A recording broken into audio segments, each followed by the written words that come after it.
Hola a todos, buenos días, buenas tardes, buenas noches. Espero que todos se encuentren muy bien. Aquí les saludo desde el barco en el Nilo, hoy desde el puerto de Esna. Así que bueno, si se escuchan ruidos de ciudad es porque estamos aparcados en el puerto. Y no logro encontrar la luz buena. Así que estoy como en oscuras, no está oscuro, pero no sé por qué se ve oscuro, entonces, bueno, es ok. Voy a empezar con una duda, algo que me quedó en la cabeza ayer, hablando de educación, y que tenía que ver con lo que estamos haciendo acá, ¿sí? Que es compartir este conocimiento de esta manera. Hay un ruido afuera. Entonces, lo que quería aclarar el día de ayer es que nosotros el proceso educativo lo realizamos a través de dos vías, el proceso de la enseñanza y el proceso de la educación. Los dos procesos se pueden dar desde la inconsciencia o desde la conciencia. Entonces, tener en cuenta de que obviamente lo que yo estoy haciendo acá es básicamente enseñar, no estoy educando, ¿sí? Estoy enseñando. Puedo llegar a estar educando a través del ejemplo, a través de cuando cuento las cosas que me pasan a mí, y les invito a ustedes a hacer las reflexiones en sus propias vidas. Ahí empezaría el proceso de educación cuando trabajamos desde el ejemplo, ¿no? Y desde ustedes después con la práctica de cada uno de ustedes. Ahí sería el proceso de educación. Pero mientras estoy explicando, todo esto es parte del proceso de enseñanza. Lo que trabaja desde la conciencia o la inconsciencia, por ejemplo, desde la inconsciencia sería que yo les dijera, esta es la verdad y no hay otra, ¿no? Así que se la tienen que aprender sí o sí.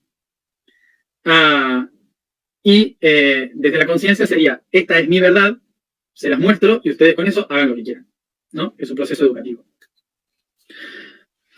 Bueno, así que recordemos que no es que hay mal, que uno es malo y el otro es bueno, sino que los dos son útiles dependiendo desde dónde se hace. So, okay, I said it. So, bueno,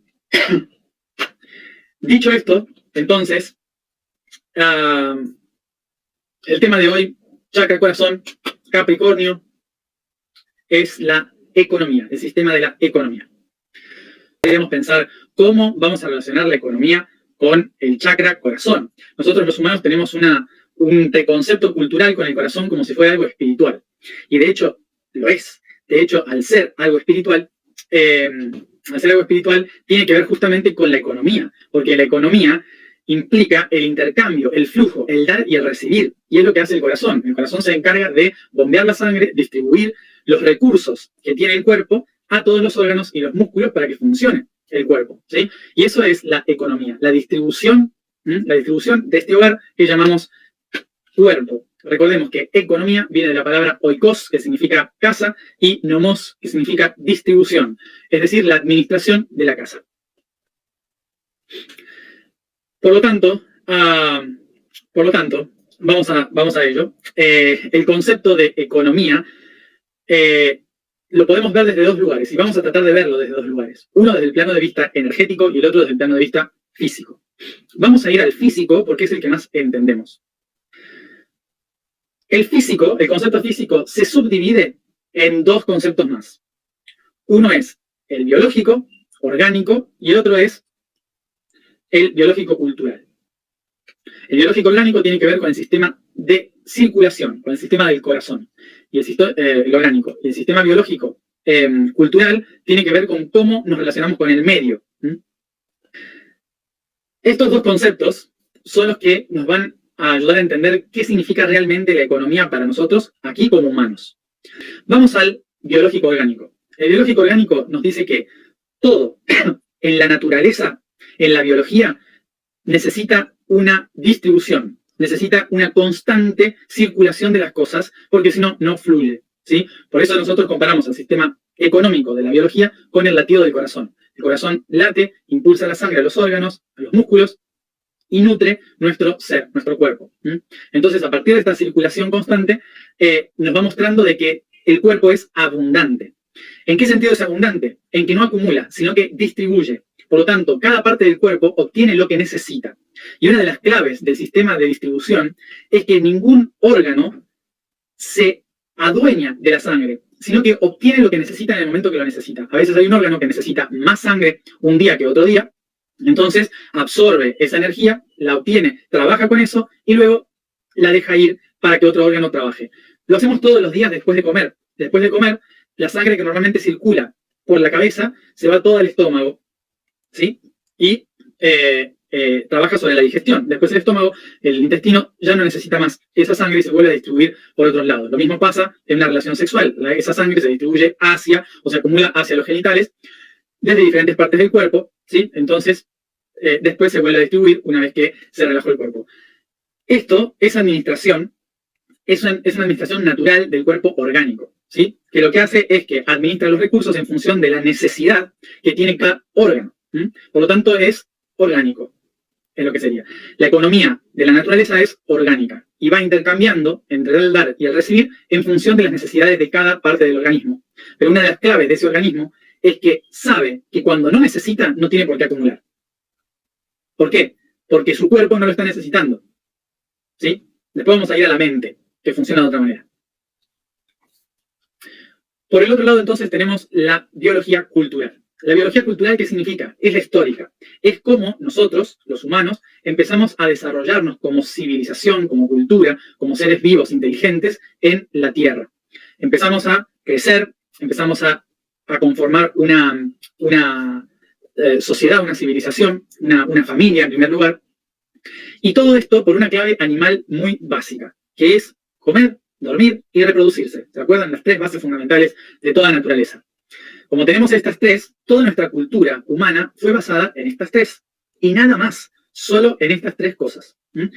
Lo único que hicimos nosotros a estas tres cosas fue agregarle inteligencia, que fue nuestro proceso evolutivo. A diferencia de otros animales, el humano eligió el camino de la inteligencia, de la razón, de la mentalidad y la imaginación como herramientas para poder sobrevivir en estas tres cosas fundamentales: comida, reproducción y dormir. ¿Sí? Bueno. O sea que nuestra mente fue diseñada solo para resolver estos tres problemas de la naturaleza. ¿Y cómo lo hicimos? A través de la familia, del concepto de unirnos en manada. Cuando nos unimos en manada, nos conectamos entre todos, creamos el conjunto, las interrelaciones, las emociones, los vínculos, la religión, la cultura, etc. ¿Todo por qué? Por la necesidad de comer. Entonces, culturalmente nosotros hacemos todo lo que hacemos por una necesidad de compartir la comida. ¿Dónde? En la cueva, en casa. Es decir que cuando se produce comida, en la cueva, en la casita,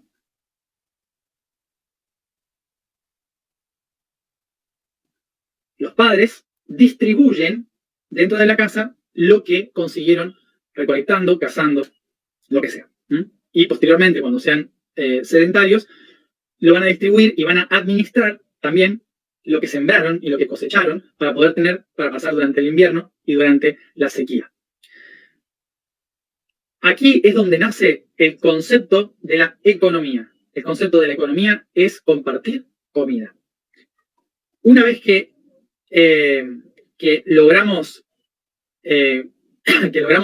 tener un balance en la comida, luego empezamos a necesitar seguridad para que se nos defienda. Es decir, que la seguridad, ¿en qué se traduce? En esa tercera necesidad que se llama dormir. La necesidad de dormir. ¿Qué significa dormir? Dormir significa relajarse, significa no tener que estar alerta todo el tiempo por si me van a matar. ¿Sí? Por eso es una necesidad, porque si no dormimos no se regenera energía. Entonces necesitamos dormir. Por lo tanto, necesitamos gente que esté defendiendo, protegiendo de que nos pase algo. Por lo tanto, después de que logramos solucionar el conflicto de la comida, tenemos que resolver el tema de el dormir. ¿Sí? Entonces, ¿qué hacemos?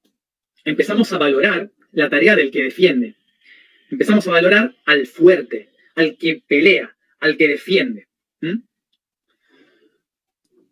Por lo tanto, surge un concepto del que defiende. El concepto del que defiende se llama wal en indoeuropeo, y que es el origen de la palabra valor. Le empezamos a dar valor no a las cosas que comemos, sino a quienes consiguen las cosas. Empezamos a ponerle un valor a la fortaleza del que caza, a la fortaleza del que recolecta, a la fortaleza del que protege. Y así surge el concepto de el valor de las cosas. De esta forma, vamos viendo cómo el sistema empieza a crear una escala de valores. Por lo tanto, lo que sucede ahora es que cuando empezamos a tener mucho de un recurso, cuando se empieza a tener mucho de un recurso, empezamos a necesitar el compartir ese recurso, para que otras personas puedan tener de lo que nosotros tenemos y en mi necesidad de otras cosas puedo intercambiar. Entonces surge el trueque.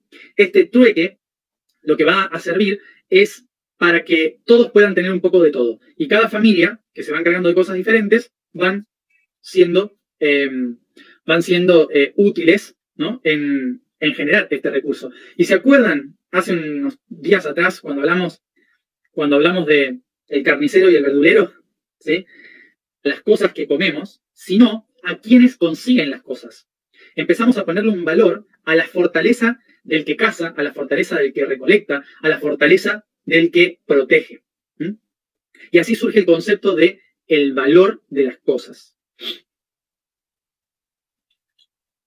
De esta forma, vamos viendo cómo el sistema empieza a crear una escala de valores. Por lo tanto, lo que sucede ahora es que cuando empezamos a tener mucho de un recurso, cuando se empieza a tener mucho de un recurso, empezamos a necesitar el compartir ese recurso, para que otras personas puedan tener de lo que nosotros tenemos y en mi necesidad de otras cosas puedo intercambiar. Entonces surge el trueque. Este trueque lo que va a servir es para que todos puedan tener un poco de todo. Y cada familia, que se va encargando de cosas diferentes, van siendo útiles, ¿no? en generar este recurso. Y se acuerdan, hace unos días atrás, cuando hablamos de el carnicero y el verdulero, ¿sí? Bueno, acá surge otra vez la reproducción o la producción. Cuando dos familias están intercambiando y dicen, para no tener que intercambiar tanto, vamos a juntar nuestras dos familias. Y surge la reproducción, la unificación de un hijo y una hija para generar un tercer aspecto que genere una familia más grande y vaya uniendo así el sistema, creando un reino, una civilización. Todo esto por el intercambio y por una de las necesidades básicas, que es la trascendencia, a partir de la reproducción. Ahí tenemos el tercer factor fundamental. Pero ¿qué sucede? Cuando las familias se empiezan a unir y se empieza a crear una civilización, un pueblo mucho más grande, de repente hay muchos recursos. Ya no escasean tantos recursos.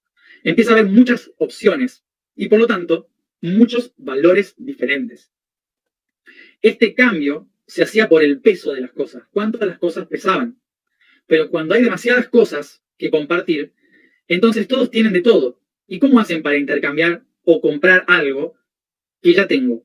Si yo ya tengo de todo, ¿cómo hago para comprar algo que ya tengo, pero quiero? Y el otro me dice, no, yo ya tengo de eso, no te puedo vender algo a cambio de algo que ya tengo. ¿Sí? Entonces surge una idea alucinante en ese momento que fue, ¿y si le damos el valor de peso de las cosas a algo que no se pueda comer? Algo que no se pueda gastar, es decir, a un mineral. Entonces surge la idea de crear lo que conocemos como la moneda, el dinero. Lo primero que se intercambiaba eran minerales, todas las minerales que salían de las montañas, ¿sí? Diamantes, plata, oro, cobre, bronce, sal. Todas esas cosas, todos esos minerales son los que se empezaron a intercambiar. La sal era algo muy importante. ¿Por qué? Porque con la sal se cocinaba, con la sal se guardaban alimentos, ¿sí? Con la sal se hacían medicinas. La sal se usaba para todas las cosas en la vida cotidiana. Entonces era el mineral más usado y por esto mismo a la gente se le pagaba con sal al principio, porque era útil para todas las cosas de la casa. Por eso surge la palabra salario, porque la sal era la base de el intercambio, ¿sí? Porque se usaba para todo. Debido a esto, entonces, los minerales empezaron a darse un valor diferente. Empezaron a darse un valor diferente los minerales. Entonces, como la sal era muy fácil de conseguir y más fácil de repartir, se empezaron a buscar minas donde hubiera minerales que sean de menor cantidad para poder controlar la cantidad de valor. Recuerden que el valor tiene que ver con la fuerza que se emplea para conseguir algo, ¿sí? Ese es el valor. El valor que le damos a las cosas no tiene ningún sentido, es conceptual. Entonces, en la historia, el valor conceptual que se le daba era la fuerza que uno pone en lograr algo, ¿sí? Fíjense que el valor no lo tiene esto. Esto no tiene valor. Ningún valor, ¿sí? El dinero no tiene ningún valor. El valor, el real valor, lo tenía lo que yo hice para conseguir esto, ¿sí? De ahí surge el real valor, lo que yo hice para conseguir esto. Entonces, el concepto es que cuanto más esfuerzo tengo que hacer para conseguir algo, más valor tiene. Por eso conseguir plata y oro era mucho más complicado que conseguir sal. De ahí surge entonces la moneda, el dinero y todas las cosas que hoy usamos como forma de intercambio, en el cual no existe,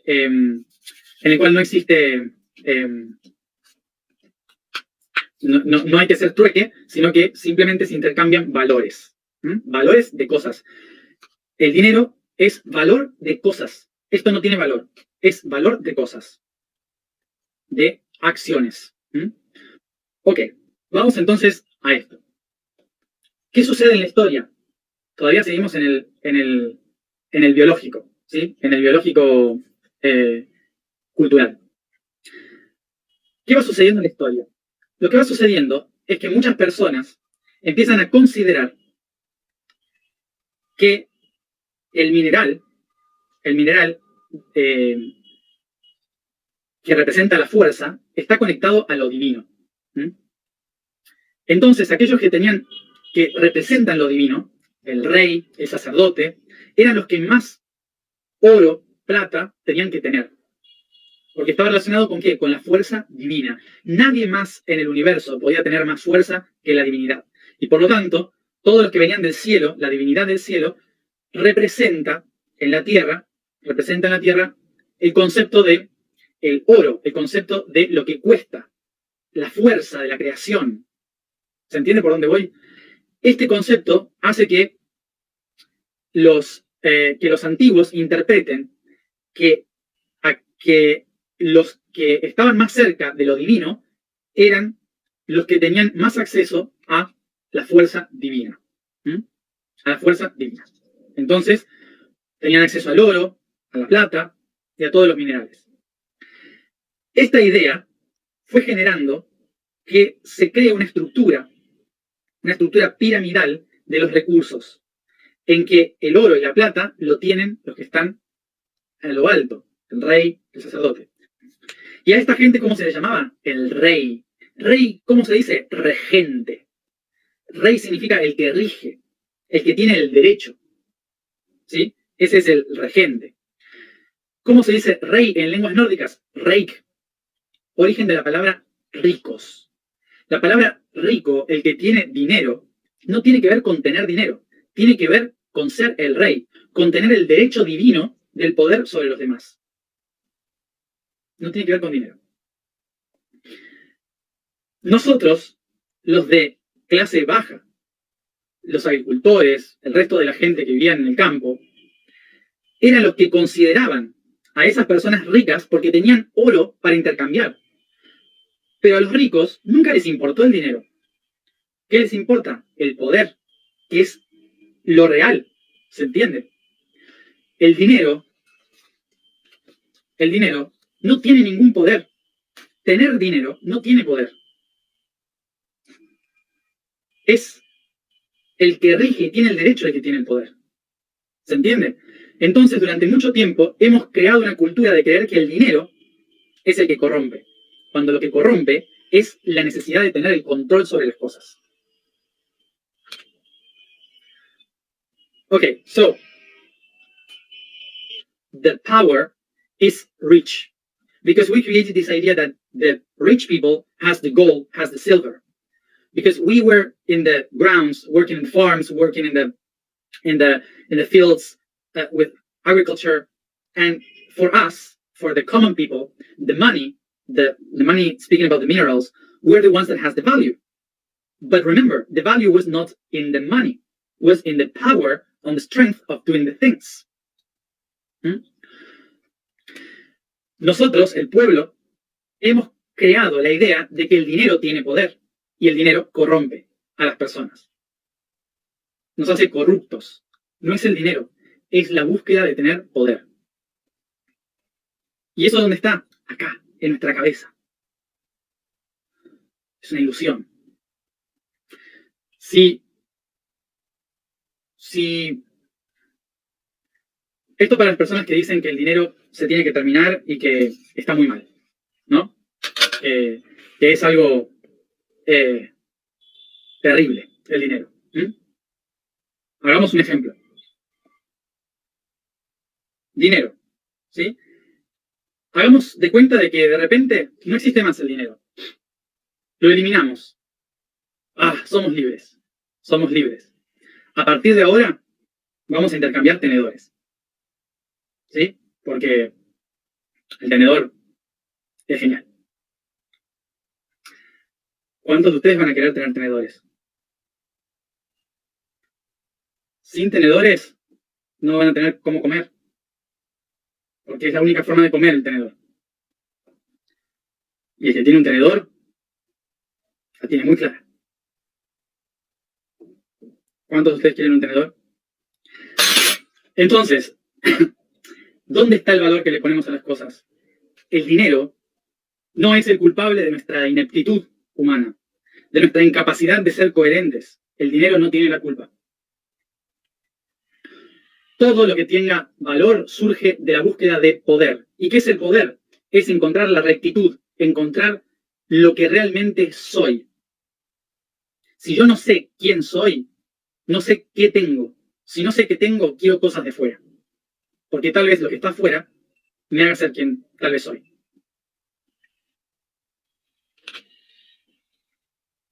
Y entonces vamos al concepto este.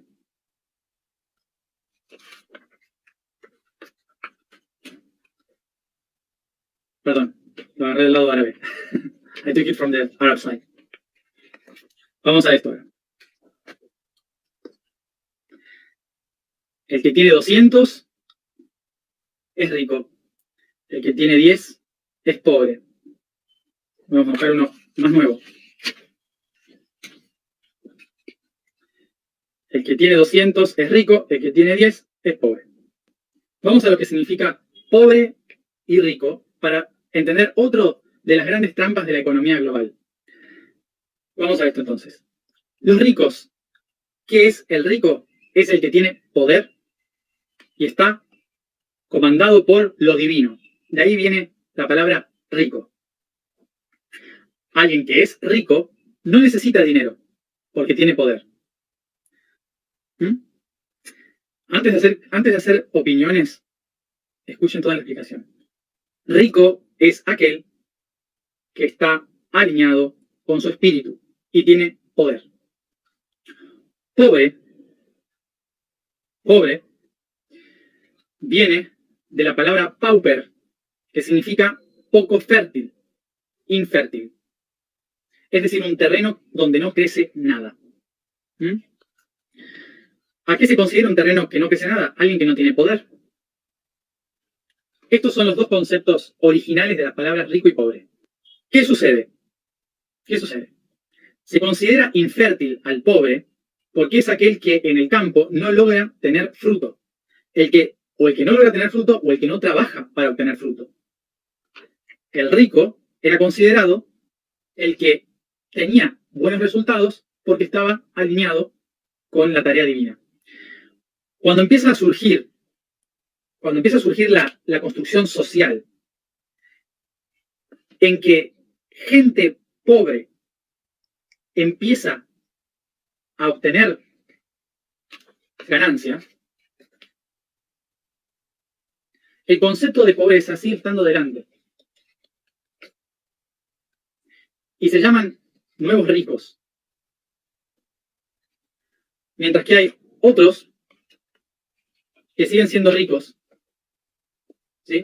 Siguen siendo ricos. Pero tienen menos que estos. ¿Qué hace este?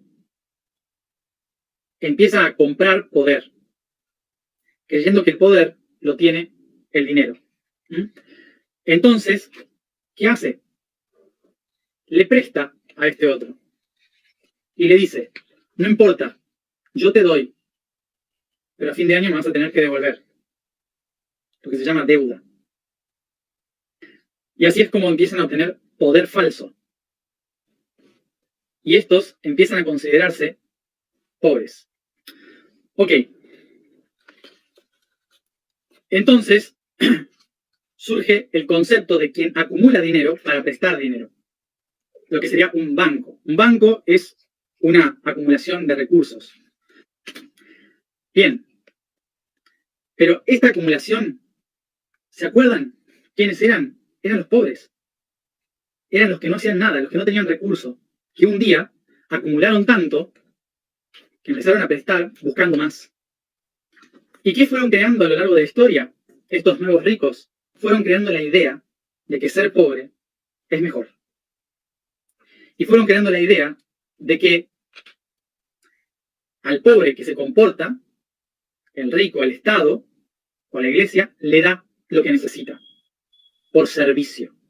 Y se creó una idea de que el dinero es malo, porque no es divino, porque no es un servicio. Entonces el Estado tiene que recaudar la riqueza para dársela a los pobres. Y los pobres empiezan a vivir de esta forma, alimentándose de la pérdida de poder constante. El concepto aquí no es igualdad social, hablando de cuidar a los pobres. El concepto acá es de sacar el poder a la gente para mantener un sistema siendo alimentado de poder. Ahora, ¿estamos acá para echarle la culpa a los que hacen esto? No. No estamos acá para echarle la culpa a ningún presidente, a ningún sistema, a ninguna organización internacional. No. Acá estamos solamente para entender que esto sucedió porque el pueblo fue dejando su poder a otros. Nuestra responsabilidad no es luchar contra esa gente. Nuestra responsabilidad es recuperar el poder interior, volver a ser ricos de alma. Recordemos, la economía surgió en la casa. Economía es la administración del corazón del hogar. No vamos nunca a solucionar la economía planetaria si primero no organizamos nuestro propio corazón en el dar y el recibir. Todos los sistemas económicos de hoy están relacionados a entregar el poder a otros. Y la primera forma en la que hacemos esto es a nivel emocional. Y ahí vamos a la otra rama. A nivel emocional, ¿por qué? Porque nosotros, desde el corazón, entregamos nuestro poder a alguien en la familia, entregamos nuestro poder a alguien en la escuela, entregamos nuestro poder a una pareja. Hasta que no aprendamos a dejar de dar el poder interior a otros, nunca vamos a entender cómo administrar nuestros propios recursos físicos si no sabemos administrarlo emocionalmente. Bien, entonces, recordemos que el aspecto emocional tiene un aspecto cultural, la economía cultural, emocional, y la economía de servicio emocional. Recordemos, la economía cultural emocional es cómo nosotros damos y recibimos en las relaciones que tenemos. ¿Cuál es nuestro rol? ¿Damos o recibimos? ¿Lo damos todo? ¿Perdemos todo? ¿Le doy el poder a alguien? ¿Soy yo el que toma el poder del otro? Y por el otro lado tenemos la economía emocional del servicio. ¿Esto a qué se refiere? A todos aquellos que tienen un don que compartir con los demás. ¿Qué significa estar al servicio emocional? Significa que lo que yo tengo en mí es algo que es para todos, ¿sí? Y que si yo no lo doy, no voy a recibir nada a cambio. La pregunta es, ¿estoy dando mi servicio a los otros? ¿O estoy esperando recibir algo para poder darlo? Porque hasta que no doy, no puedo recibir. Aquí es donde conocemos el concepto de la abundancia. La abundancia surge cuando lo que yo tengo en mi interior lo comparto con aquellos que están en el exterior. La abundancia no es tener cosas. La abundancia es la capacidad de administrar lo que está dentro. ¿Mm? Y a esto, paréntesis, la gran pregunta de siempre. Si trabajan con la espiritualidad, ¿por qué cobran? ¿No? ¿A cuántos se le habrán hecho esta pregunta? Esta pregunta, ¿saben de dónde viene? ¿Se acuerdan de la religión cuando decía dinero malo? Yo estoy al servicio. Como estoy al servicio de los pobres y de los que están y de los siervos de Dios, será el reino de los cielos. Es una conceptualización cultural que viene de la iglesia cristiana. De que de los pobres será el reino de los cielos, y si soy un siervo de Dios, entonces voy a recibir todo desde otro plano. ¿Se acuerdan de eso? ¿Cuánto lo habrán vivido? Vale. Mi respuesta a esto sería la siguiente. Somos humanos. Somos espíritus, sí, que vinimos a la tierra. ¿Y qué hace un cuerpo humano? Duerme, come y se reproduce. Y si yo no duermo, tranquilo, si yo no como bien y no produzco en mi vida lo que está en mí, no puedo estar al servicio, no puedo hacer nada. Porque todos estos tres requieren tiempo físico de mantención de la materia. ¿Cómo puedo estar al servicio espiritual en un mundo donde requiero sobrevivir? Por lo tanto, recordemos, el servicio espiritual no tiene valor. El servicio espiritual no tiene valor. ¿Qué es lo que le da valor? Mi tiempo, lo que yo hago, el esfuerzo en la materia. Uno nunca cobra por lo que hace como servicio. Uno cobra el tiempo que le permite hacer su servicio y dedicarse solo a eso. Bien. Entonces, a todas las personas del nuevo tiempo que se plantean y les plantean todo el tiempo por qué cobran las cosas, recuerden simplemente eso. Viven en la tercera dimensión. Comen, duermen y se reproducen. Y para unos, el tiempo va a valer $1. Para otros, su tiempo va a valer $1000. ¿Dónde está eso? ¿Dónde está el valor? En lo que los otros consideran que es ese valor. ¿Se acuerdan que el valor no es real? El valor lo crean los que están a su alrededor. El valor de las cosas se crea a partir de un conjunto. Nada realmente tiene valor. Así que recordemos, para cerrar, ¿qué es la economía? La economía es volver a casa y ordenar lo que está dentro. Y una vez que organizamos nuestra propia economía, empezamos a trabajar con el sistema circulatorio hacia afuera. La economía está en el corazón. Me pasé mucho hablando, pero me da igual. Vamos entonces a la vibración del día, que es Di. La afirmación es: yo soy la esencia del amor. El código del día es el calcio. Este elemento químico conforma una de las partes estructurales de la creación de gran parte de la biomasa. Es el quinto elemento de la Tierra en cantidad y se ve unido a diversos otros elementos y minerales de modo ionizado. Abundante en los océanos, fue la base de los primeros vertebrados, ya que la unificación y densificación de este elemento no solo conforma parte del ADN, sino que también de los sistemas óseos.